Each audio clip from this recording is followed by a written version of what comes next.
I think the facilities are really great. Like, there's lots of variety, so we have training facilities for all sorts of different subjects. So we have heat pump training, solar training, and also we have wind training, which is around the back there. So I think it's great. There's a huge variety of lessons to be learned here. It provides a new place to learn, and it feels more involved than being sat in just a normal classroom. So in here, if we're learning about solar PV, for example, we have the physical item there that we can look at, get up close to, rather than just sitting and looking at it on the screen.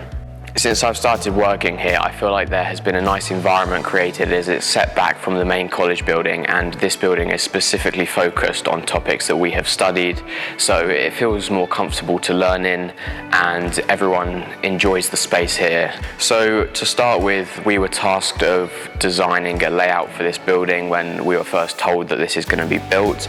All of us as a class had to design a proposed layout and explain what equipment would go where and why it's necessary to be in that position. We held a little competition with among the class, and we had lots of people here. So we had some council members, we had some founders of this building, and we just had some other general public. Everyone thought that my design, which was the best, which I thought was amazing, as I put a lot of thought into it. And as we can see now, they have taken some of my ideas into consideration. And since then, we have had multiple lessons in here where we've been learning about some of this equipment and how it can be linked to our main topics.